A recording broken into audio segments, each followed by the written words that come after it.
जय हो। ओम आदित्याय नमः। आप सभी का हमारे YouTube चैनल पर बहुत बहुत स्वागत है। आज की इस वीडियो में आप प्रस्थान करेंगे व्यक्ति तथा ब्राह्मण की सूर्य मंदिर में पुराण वाचन और भगवान सूर्य को स्नान आदि कराने के फल के बारे में। इससे पहले आप सभी को बता दूं कि आप चाहे तो हमारे चैनल पर वट सावित्री व्रत की कथा भी सुन सकते हैं। श्री ब्रह्मा जी कहने लगे, दिल में आपको पिता और कुमार कार्तिकेय का एक अश्विन आ रहा है। पुष्य पुण्यदायक पापनाशक और कल्याणकारी एक बार सभी लोगों के रचयिता पितामह सुखपूर्वक बैठे हुए थे। उनके पास तथा भक्ति से सम्मानित होकर कार्य का प्रणाम किया और कहने लगे, आज मैं भगवान सूर्य के दर्शन करने गया था। प्रदक्षिणा करके मैंने उनकी पूजा की थी तथा परम भक्ति और श्रद्धा से मस्तक झुकाकर प्रणाम किया, वहीं बैठ गया। पर मैंने एक दो की बातें लिखी। स्वर्ण जटित छोटी छोटी घंटियों से युक्त श्रेष्ठ विद्यार्थी मणियों और मुद्दों से सुशोभित विचित्र विमान में आ रहे एक पुरुष को देखकर भगवान दिवाकर सहसा अपने आसन से उठ खड़े थे। उन्होंने सामने आए उस पुरुष को अपने दाहिने हाथ से पकड़कर अपने सामने बिठाया और उसके सिर उत्सुक आया तो उसका पूजन किया। फिर समीप में बैठे हुए उस पुरुष से भगवान सूर्य कहने लगे, भद्र, आपका स्वागत है। आपका सफर बड़ा प्रेम है। आपने बहुत आनंदित किया। जब तक महाप्रलय नहीं होता तब तक आप सदा मेरे समीप रहें। उसके पश्चात उस स्थान को जाएं जहाँ ब्रह्मा जी स्वयं स्थित हैं। इस बीच भगवान सूर्य के सामने एक श्रेष्ठ विमान पर आसीन दूसरा पुरुष यहाँ आया। उसका भी सूर्य भगवान ने ठीक से उसी प्रकार आदर किया और उसे भी बिना प्रभाव से ही बिठाया। देव आदुल्य भगवान सूर्य के द्वारा की गई दोनों की पूजा देखकर मेरे मन में बड़ा कौतूहल उत्पन्न हो गया। अतः मैंने भगवान भास्कर से पूछा, देव, पहले जो यह पुरुष आपके पास आया है, इसे आपने अधिक संतुष्ट किया। इसमें ऐसा कौन सा पुण्य कर्म किया है जो इसकी आपने स्वामी पूजा की?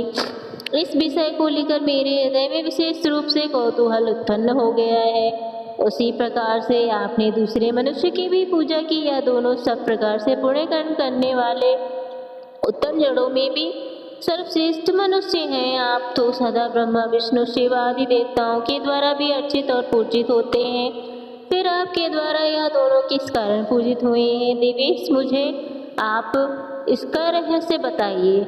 भगवान सूर्य कहने लगे, महात्म, एक आपने उनके कर्म के विषय में बहुत अच्छी बात पूछी।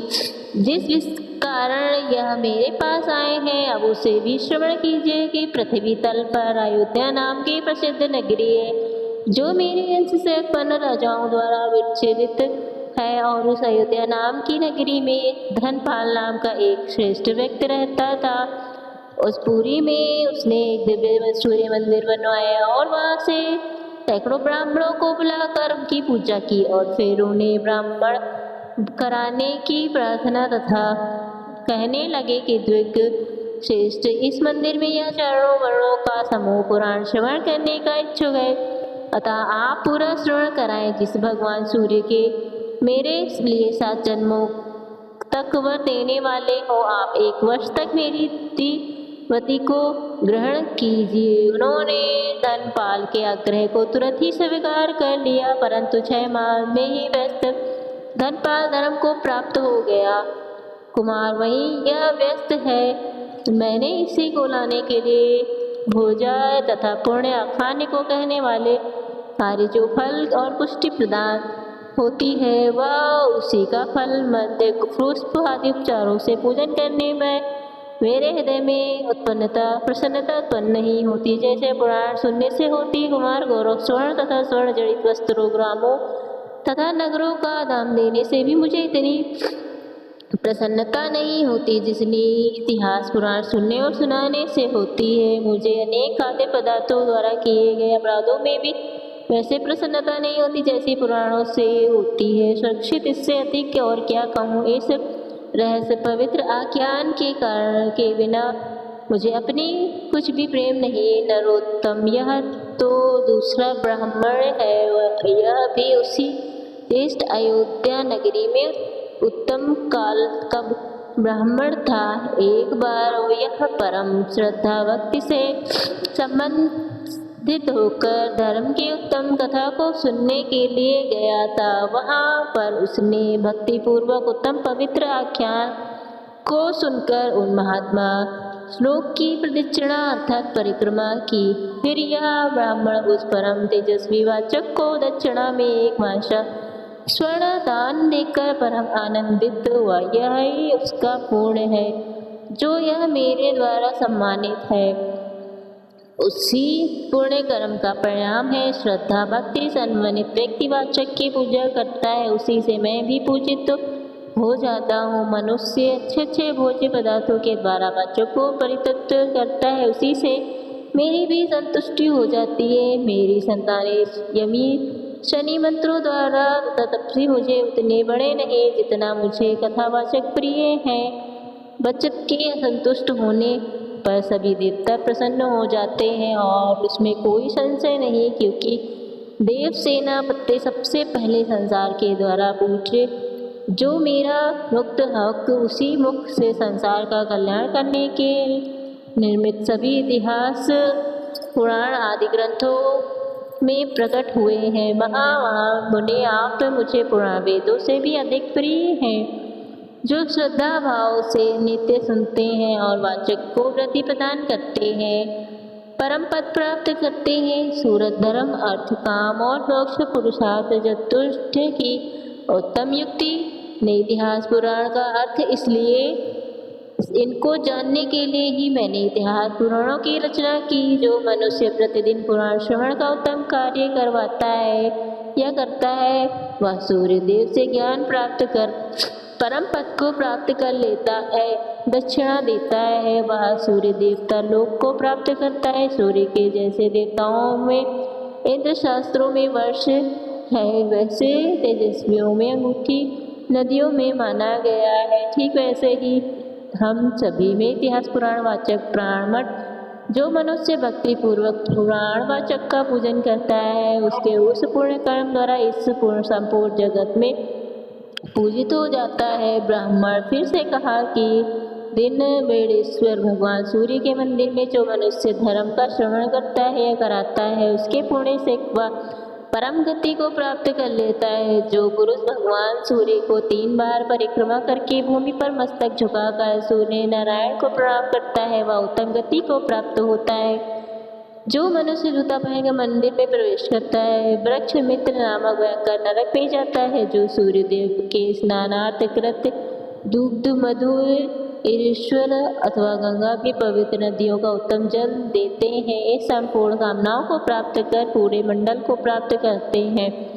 अभिषेक के समय जो उनका भक्ति पूर्वक दर्शन करते हैं, उन्हें अश्वमेध का यज्ञ का फल प्राप्त होता है और अंत में वे शिवलोक में जाते हैं। सूर्य भगवान को ऐसे स्थान पर स्नान कराना चाहिए जहाँ स्नान का जल आदि किसी से लाभ न जा सके। जल का उल्लंघन हो जाने पर शुभ परिणाम होते हैं। अब जानिए सूर्य मंदिर निर्माण का फल। यमराज का अपने दोस्तों को सूर्य भक्तों से दूर रहने का आदेश, घी और दूध से अभिषेक के फलों के बारे में श्रीमद् प्रमोद जी कहने लगे। वासुदेव जो मनुष्य मिट्टी लकड़ी और पत्थर से भगवान सूर्य के मंदिर का निर्माण कराता है, वह प्रतिदिन किए गए यज्ञ के फलों को प्राप्त कर लेता है। भगवान सूर्य नारायण का मंदिर बनवाने पर वे मनुष्य अपने कुल को सबसे आगे और सब पीछे की पीढ़ियों को सुरलोक प्राप्त कर देता है। सूर्य देव के मंदिर का निर्माण कार्य प्रारंभ करते ही 7 जन्मों में किया गया थोड़ा भी हुआ फिर अधिक पाप हो अभी नष्ट हो जाता है। मंदिर में सूर्य की मूर्ति को स्थापित करने वाला मनुष्य कृत्य हो जाता है और उसे दोष फल की प्राप्ति भी नहीं होती और अपने आगे पीछे कुलों का उद्धार भी वो करा देता है।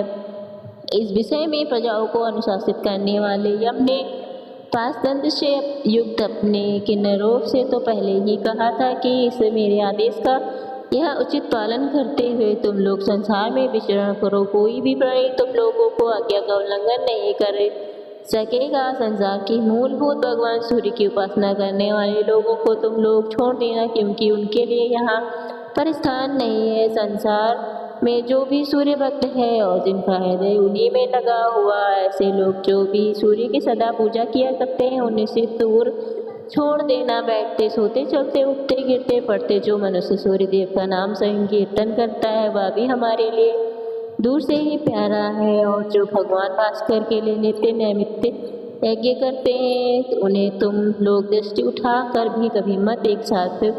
यदि तुम लोग ऐसा करोगे तुम लोगों को गति की ही रुक जाएगी। जो पुण्य धूप सुंदर सुंदर वस्त्रों के द्वारा उनकी पूजा करते हैं तुम भी लोग मत करना, क्योंकि वे मेरे पिता के मित्र या शत्रुजन हैं। सूर्य नारायण के मंदिर में उपले पंचतत्व सफाई करने वाले जो लोग हैं उनके भी उनकी 3 पीढ़ियों को छोड़ देना। जिनसे सूर्य मंदिर का निर्माण कराया है उनके कुल में उत्पन्न हुआ पुष्प तुम लोगों के बुरी दृष्टि से देखने योग्य नहीं। जिन भक्तों ने मेरे पिता की सुंदर रचना की है उन मनुष्यों को और उनके कुल को भी तुम सदा दूर ही से ही त्याग देना। महात्मा धर्मराज व दोबारा ऐसा आदेश देते जाने पर भी एक बार कुल से उनके आदेश का उल्लंघन करके राजा सत्यजीत के पास गए, परंतु उस समय सूर्य भक्त सत्यजीत के तेज से विषय हम लोग के सेवक मूर्छित होकर पृथ्वी पर गए से ही गिर पड़े, जैसे मूर्छित पक्षी पवित्र पर्वत प्रसिद्ध धरती पर गिर पड़ता है। इस प्रकार जो भक्त भगवान सूर्य के मंदिर का निर्माण करता है या करवाता है समस्त यज्ञों को उत्पन्न करने का जो भी भगवान सूर्य स्वयं ही संपूर्ण यज्ञ। श्री ब्रह्मा जी के ने सूर्य की प्रतिष्ठित प्रतिमाओं को जो घी से स्नान कराता है वह अपने सभी मनोकामनाओं को प्राप्त कर लेता है। कृष्ण पक्ष की अष्टमी के दिन सूर्य भगवान को जो भी घी से स्नान कराता है उसे सभी पापों से छुटकारा प्राप्त हो जाता है। सप्तमी अथवा षष्ठी के दिन सूर्य नारायण को गाय के घी से स्नान कराने से सभी पाप दूर हो जाते हैं। संध्या काल में घी से स्नान कराने पर अनजाने में किए गए संपूर्ण पाप दूर हो जाते हैं। सूर्य नारायण सर्वव्यापी स्वरूप है और समस्त अवयव पदार्थों में भी उत्तम पदार्थ है, इसलिए उन दोनों के संगम होते ही सभी पाप नष्ट हो जाते हैं। सूर्य को दूध स्नान कराने वाला मनुष्य 7 जन्मों तक सूखी रोग रहित और रूपवान होता है। अंत में दिव्य लोक में निवास करता है। जैसे दूध स्वच्छ होता है और रोग आदि से भी मुक्ति देने वाला होता है, वैसे ही दूध से स्नान कराने पर अज्ञान हटकर निर्मल ज्ञान प्राप्त होता है। दूध के स्नान से भगवान सूर्य नारायण प्रसन्न होकर सभी ग्रहों को अनुकूल करते हैं और सभी लोगों को पुष्टि और प्रीति प्रदान करते हैं। और दूध से तीर विनाशक सूर्य देव को स्नान कराने पर उनकी दृष्टि मात्र पड़ते ही मनुष्य सभी का प्रिय हो जाता है। यह तो अजय था। अगले अध्याय में आप सुनेंगे सूर्य भक्त सत्यजीत की कथा तथा विक्रम व्रत की विधि के बारे में।